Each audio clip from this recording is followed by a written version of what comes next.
Nigerian author Chiamanda has condemned those from the southeast pushing for the actualization of Biafra, but cannot work towards the actualization of a Nigerian president from the Igbo extraction ahead of 2023 general elections. Hi, welcome to What's Happening. These are the top 10 stories now. At number 10, former governor of Ogun State and chieftain of the All Progressive Congress Olusegun Osoba has said the ex-governor of Lagos State Bola Tinubu has the right to contest for president in 2023. According to him, there is a gentleman's agreement in the APC that the South will produce Nigeria's president in 2023. He said, Asiwaju Bola Tinubu as an individual has the right to put himself forward. We have not zeroed in on an individual. Zeroing in on an individual would destroy our efforts now, but Asiwaju Bola Tinubu has the right to pursue his own agenda. The Southwest must unite and put its home in order to achieve success in the next presidential election. At number 9, Independent Petroleum Marketers Association of Nigeria Ibadan Depot have threatened to shut down all petrol stations in Oyo State following the recent cases of killings and abduction in the state. According to reports, the last 1 month has witnessed a series of killings and kidnapping of no fewer than 7 people in the state, one of whom is a petroleum dealer identified as Sharifat Adisa, who owns Subwa Petroleum.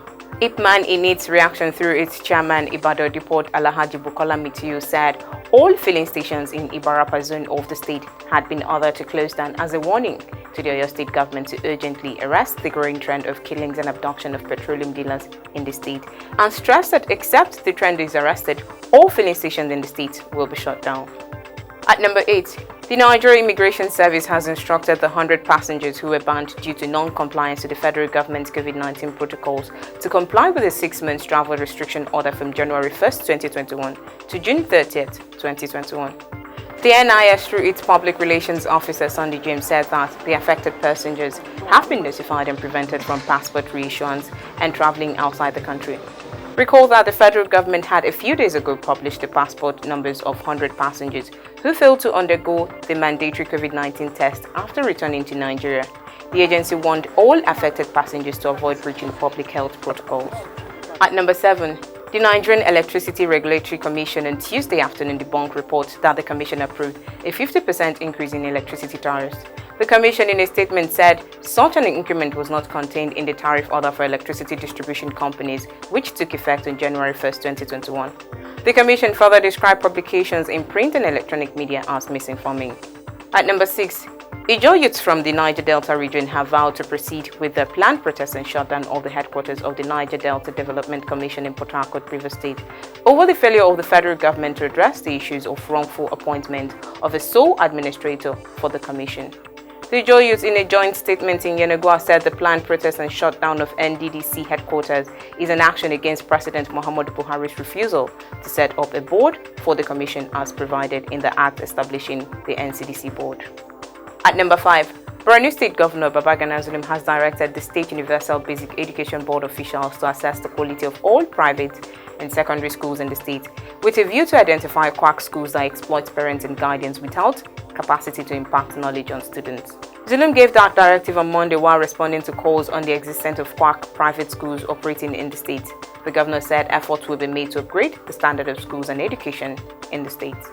At number 4, a 22-year-old man identified as Musa Hamza has been arrested by the Bauchi State Police for allegedly beheading a teenager and dismembering his body in the Akaleri local government area of the state.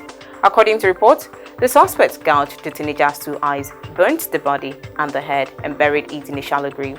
The State Police Command spokesman Ahmed Wakil, who confirmed the incident, said during the investigation, all the buried human parts were exhumed and taken to the General Hospital Akaleri for medical examination, and upon interrogation, the 2 eyes were recovered from the suspect, who confessed to have committed the crime for ritual purposes to enable him become rich.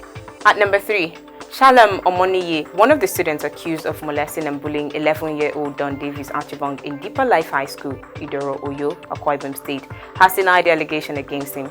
Parents of Don Davis, Mr. and Mrs. Iniobong Archibong, had in a letter to the school through their solicitors, Eagle Eyes Network Chambers, dated December 22, 2020, alleged that Shalom Anola sexually molested and assaulted Don Davis because he bedwet at night. Narrating his own side of the story, the 13-year-old SS1 student Shalom said their boarding master only asked him, Anola, to help Don Davis learn how to keep himself clean.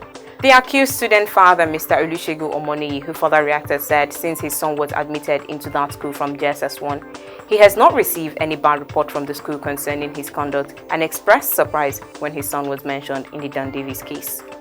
At number 2, the Adamawa State government says it is disturbed at the growing rate of COVID-19 infections in the state and has appealed for cooperation and support from the public in its efforts to contain the new wave.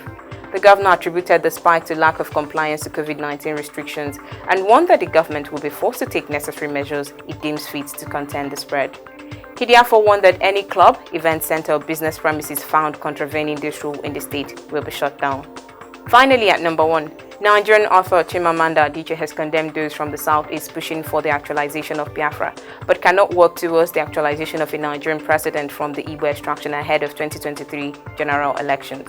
The popular writer, while speaking on a television program, said there is a lot of political work to be done in the southeast and insisted that there is no Biafra at the moment, adding that people of the southeast need to re-strategize politically before clamoring for the actualization of Biafra.